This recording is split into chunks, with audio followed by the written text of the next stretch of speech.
오늘 말씀은 하나님의 명령은 무거운 짐이 아닙니다 라는 제목으로 말씀을 나누도록 하겠습니다. 우리가 살다 보면 기억하기 싫은 일이 있지요. 기억할수록 마음 아픈 일, 그 일들이 있습니다.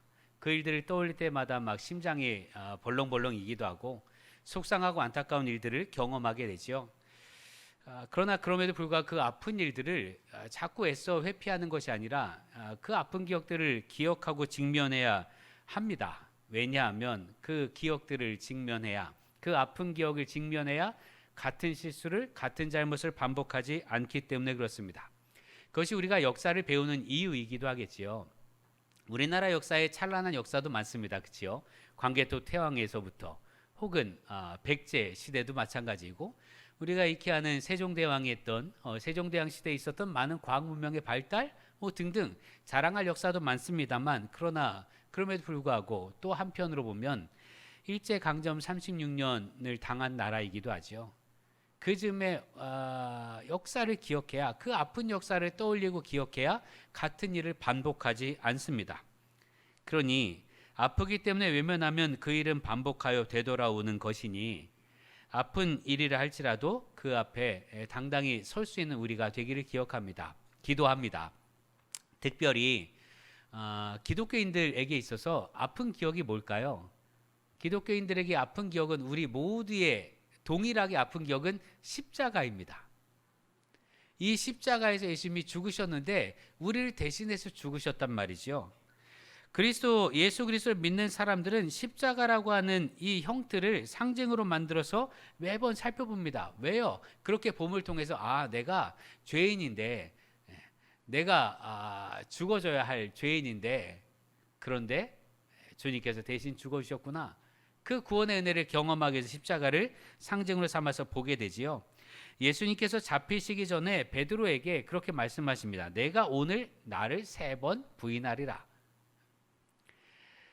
그러자 베드로는 얘기합니다. 모두가 배반해도 저는 절대로 배반하지 않겠습니다. 그러나 예수님을 2번 부인하고 마지막 3번째는 저주합니다. 마태복음 26장 74절에서 75절을 보면 그가 저주하며 맹세하여 이르되 나는 그 사람을 알지 못하노라 하니 곧 닭이 울더라. 이에 베드로가 예수의 말씀에 닭 울기 전에 3번 나를 부인하리라 하심이 생각나서 밖에 나가서 심히 통곡하니라. 베드로는요, 이 이후로 닭이 울 때마다 생각났을 거란 말이죠. 닭이 울 때마다 자기가 예수님을 배반했던 걸 기억할 거란 말이에요. 예수를 믿는 사람들, 예수 그리스도를 믿는 사람들도 마찬가지입니다. 당시 예수 그리스도를 믿던 사람들이 어떤 사람들입니까? 빌라도의 법정 앞에서 바라바를 내주고 예수를 십자가에 못 박으라고 외쳤던 사람이에요. 군중들, 그 많은 군중들이 바라바를 내주고 예수를 못 박으라 외쳤던 사람들이란 말이죠. 그들이 예수님께서 부활하신 이후에 성령의 임재 속에 베드로가 설교하잖아요. 너희가 주와 하나님이신 예수를 죽였다. 그랬더니 그들이 얘기합니다. 그럼 우리가 어떻게 합니까? 큰일 났습니다. 우리가 어떻게 해야 됩니까? 그때 베드로가 회개하고 세례를 받으라 하지요. 그래서 그날 회개하고 세례를 받은 사람들이 3,000명이 넘었습니다. 그 사람들에게 십자가가 어떤 의미겠냐 이거예요. 그 사람들은 십자가를 볼 때마다 아마 자신들의 잘못이 떠올랐을 거란 말이죠. 내가 저 십자가 예수를 못 박으라고 했는데, 그런데 주님께서 나를 용서해 주셨네. 감사하다. 그렇게 고백하며 살았을 거란 말이죠. 그러니까 여러분, 어떤 일이든 여러분의 기억 속에 아픈 기억이 있다면, 혹 과거에 내가 잘못해서 큰 잘못을 해서 어떤 큰 문제를 겪은 일이 있다면 피하거나 잊어버리려 하지 마시고 직면하십시오. 직시하고 같은 일을 반복하지 않는 은혜의 삶을 사는 여러분 되기를 기도합니다. 성경은 그러나 또한 아픈 기억만이 아니라 우리가 기억해야 될 것들, 우리의 본성에 관해서 가르쳐 줍니다. 오늘 말씀 5장 1절을 보면 예수께서 그리스도이심을 믿는 자마다 하나님께로부터 난 자니 또한 낳으신 이를 사랑하는 자마다 그에게서 난 자를 사랑하느니라 라고 선언합니다. 예수를 믿는 사람마다 하나님에게서 났다는 거예요. 성경 창세기 1장 26절은 더 본질적으로 말합니다. 우리가 우리의 형상을 따라서 우리의 모양대로 사람을 만들자. 우리는 하나님의 형상을 닮은 자요 하나님에게서 태어난 사람들입니다. 이것이 대단히 중요한데 중요한 이유는요. 오늘 말씀 4절에 무릇 하나님께로부터 난 자마다 세상을 이기느니라. 세상을 이기는 승리는 이것이니 우리의 믿음이니라 했기 때문에 그렇습니다. 이 세상을 이기는 힘은 믿음입니다. 그 믿음은 우리가 예수 그리스도를 믿는 믿음, 그 믿음 때문에 우리는 하나님의 자녀임을 확인하고 내가 하나님께로부터 났음을 확인하고 그래 세상을 두려워하지 않는 거예요. 우리는 하나님에게서 난 사람들입니다. 예수 그리스도를 믿는 사람들이기 때문에 그렇습니다. 또한 예수님이 하나님의 아들이심을 믿는 사람들이기 때문에 그렇습니다. 이런 우리는 본질적으로 세상을 이길 수도 있고 악도 사탄도 마귀도 능히 이길 수 있습니다. 오늘 성경이 뭐라고 말합니까? 세상을 이기는 승리는 이것이니 우리의 믿음이라. 예수께서 하나님의 아들이심을 믿는 자가 아니면 세상을 이기는 자가 누구냐? 성경은 분명히 말해요. 예수께서 하나님의 아들이심을 믿는 자가 아니면 누가 세상을 이길 수 있냐 말이죠. 여러분 이 세상의 법칙, 이 세상의 불의, 이 세상에 통용되는 그런 방식을 거부할 수 있는 사람들은 그리스도인입니다. 예수 믿기 때문에 이 세상의 법칙을 거부하는 거예요. 여러분 보십시오. 여러분은요. 이 세상은 어떻게 합니까? 이 세상은 할 수 있는 대로 자기가 잘 살아야 된다고 얘기하잖아요. 그런데 우리 믿는 사람들은 어떻게 합니까? 같이 잘 살아야 되잖아요. 이 세상의 사람들은요. 다른 사람이 어떻게 되는지는 관심 없어요. 악하게 생각하면 지금 튀르키예 지진, 시리아 지역에 지진이 났잖아요. 악하게 생각하면 지금 그 자리에서 저거 재건할 때 어떻게 할까? 누가 그 재건하는 그 비용, 그 사업권을 따낼까? 이렇게 생각하는 사람들이 있단 말이죠. 당장 사람이 죽어가고 사람을 매몰된 사람들을 끄집어내야 되는데 지금 이 순간에도 경제적 이익을 따지는 사람들이 있다 이거예요. 그게 세상의 법칙이에요. 우리나라 전쟁이 났잖아요. 6.25 동족 상잔이라고 하는. 그 전쟁 때문에 일본이 일어섰잖아요. 세계대전에 패했던 일본이 우리나라 전쟁에 최전방의 기지로 활용되면서 많은 것들을 받았고 많은 것들을 통해서 일본이 일어선 거예요. 이 세상은요 누군가의 불행을 가지고 자기의 행복을 찾아가는 게 이 세상의 법칙이란 말이죠. 그런데 우리는 어떠합니까? 옆에서 아프면 나도 아파요. 옆에서 누군가 문제를 겪으면 그게 내 문제처럼 여겨진단 말이죠. 그게 신앙인이에요.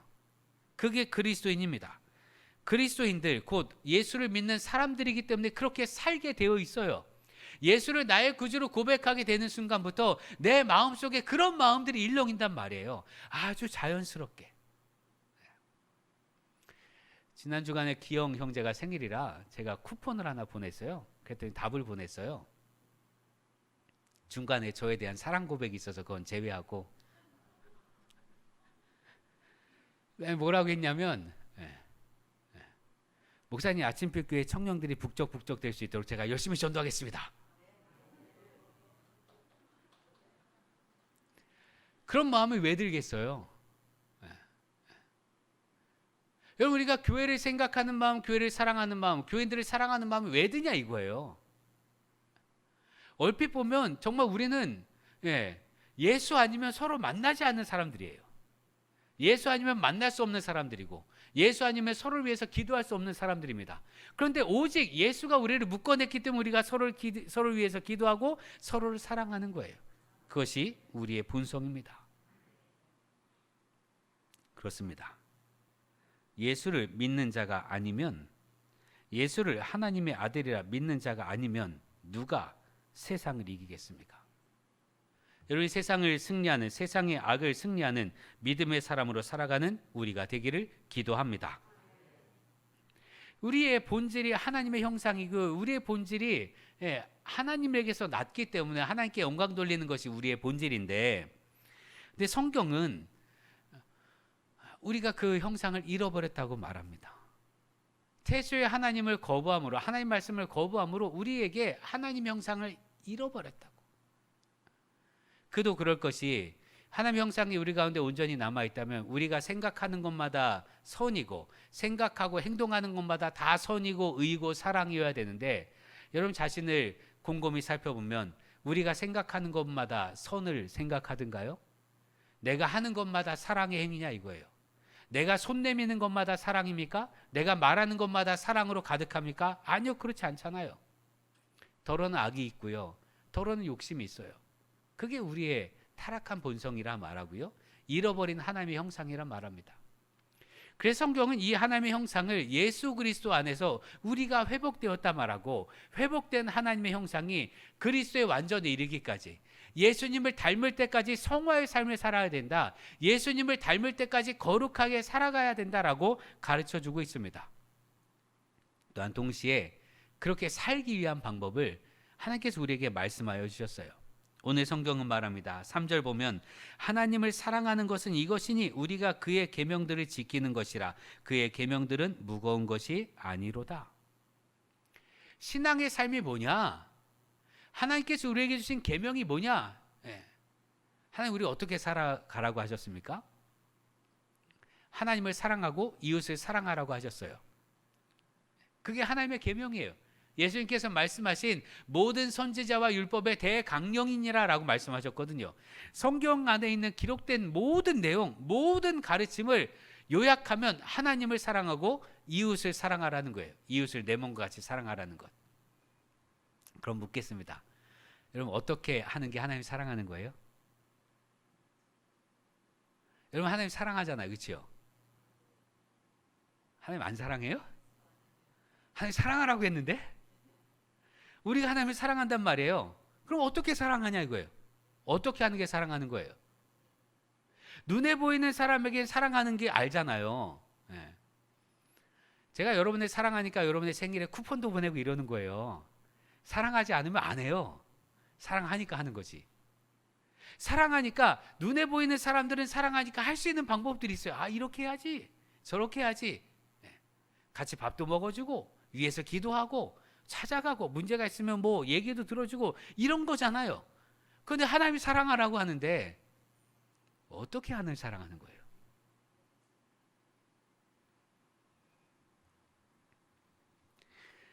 하나님께서는 하나님을 사랑하는 방법에 관해서 말씀해 주셨습니다.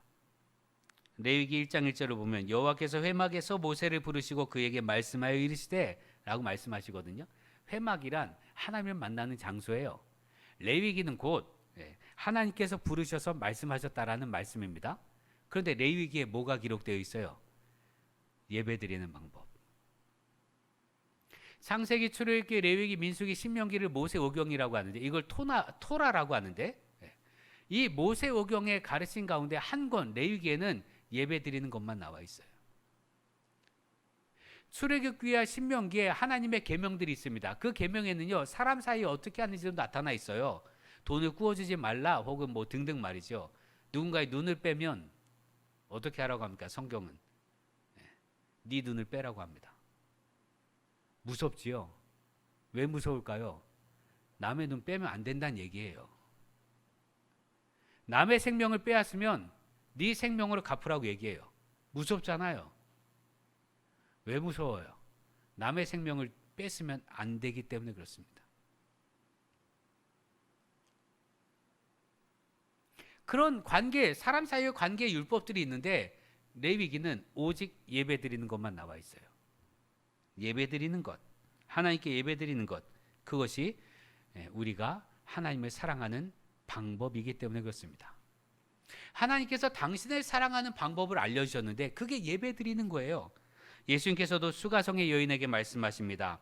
요한복음 4장 23절을 보면 아버지께 참되게 예배하는 자들은 영과 진리로 예배할 때가 오나니 곧 이때라. 아버지께서는 자기에게 이렇게 예배하는 자들을 찾으시느니라. 하나님의 예배하는 자를 찾으신다는 거예요. 그러니까 하나님께서 우리에게 주시는 짐, 하나님을 사랑하는 사람들, 하나님을 사랑하는 사람들은 하나님께서 우리에게 주신 계명을 지키라고 오늘 성경은 말합니다. 그게 사랑하는 방법이라고. 그런데 하나님께서 우리에게 주신 계명, 하나님을 사랑하도록 이렇게 하라고 말씀하신 그 계명은 예배드리는 거예요. 그런 예배드림이 하나님을 사랑하는 방법인 줄 믿으시길 바랍니다. 그러니까 하나님을 사랑하는 게 얼마나 쉬워요. 하나님이 우리에게 주신 계명이 얼마나 쉬워요. 이건 무거운 짐이 아니에요. 그러니 여러분의 삶에 할 수 있는 대로 예배드리는 여러분의 삶이 되길 바랍니다. 그런데 이 예배는요, 예배의 핵심은 죽음이에요. 레위기를 보면 예배 드릴 때마다 제물을 잡게 되어 있습니다. 제물은 하나님께서 말씀하시길 흠 없는 1년 된 수컷. 흠이 없이 1년 동안 그 동물을 키워야 돼요. 그 얼마나 애정이 쌓이겠어요. 그 동물을 갖고 와야 돼요, 제단에. 근데 그 동물이 죽임을 당하고 피를 흘리고 각을 뜬다고 그러죠. 각을 뜬다라는 건 뼈와 살을 분리하는 거예요. 뼈와 가죽과 살을 분리하는 건데 이 각을 뜨는 건 내가 보고 있는 거예요. 내 앞에서 합니다. 보고 있는 앞에서. 내가 제물을 드렸는데 내가 애정을 가지고 키운 그 동물이 내 앞에서 죽는 거예요. 왜 죽어요? 내 죄 때문에. 그게 예배의 본질이에요. 예배는 내 죄가, 내가 하나님께 범죄한 것이 내가 죽어야만 갚을 수 있는 죄이기 때문에 죽음을 목격하는 게 예배예요. 그럼 지금 예배는요, 십자가의 예수를 보는 게 우리의 예배입니다. 내가 죽어줘야 되는데, 내 죄 때문에 내가 죽어야 되는데 예수님께 십자가를 지고 죽으신 거예요. 그걸 매일 목격하는 거예요. 예배 때마다 목격해서 예배 때마다 아 맞아, 내가 죽어야 되는데 하나님께서 내게 주신 은혜로 내가 죽지 않고 예수께서 대신 죽으시고, 내가 멸망받아야 될 텐데 주님께서 부활하심으로 나에게도 부활의 소망이 있게 되었으니 감사합니다, 감사합니다 하는 게 예배입니다. 그리고 여러분, 이 예배를 통해 죽어야 할 우리가 다시 살고 하나님의 사랑을 받고 그 사랑을 힘입어 내 일상의 삶으로 파송되어 나가서 이웃을 사랑하는 우리가 되기를 기도합니다. 하나님께서 우리에게 주신 계명은 결코 무겁지 않아요. 예배 드리는 거 안 무겁잖아요. 이 예배를 통해서 하나님을 사랑하고 그 사랑을 덧입어서 그 힘으로 이웃을 사랑하며 살아가는 것이 우리가 할 일입니다. 바라기는 예배를 통해 환경에 씌어진 우리 모습을 죽이고 주님과 함께 부활한 새로운 생명으로 우리 삶에 하나님의 역사를 나타내는 우리 모두가 되길 주의 이름으로 축원합니다. 기도하겠습니다. 우리의 본질을 잊지 않게 하옵소서. 하나님의 형상인 우리임을 잊지 않게 하셔서 하나님께 영광 돌리는 삶, 하나님을 사랑하며 이웃을 사랑하는 우리 삶이 되게 하옵소서. 주님의 형상을 확인하고 주님의 형상을 선명하게 드러내기 위하여 우리 날마다 주님께 예배하는 믿음의 사람들 되게 하옵소서. 예수님의 이름으로 기도합니다. 아멘.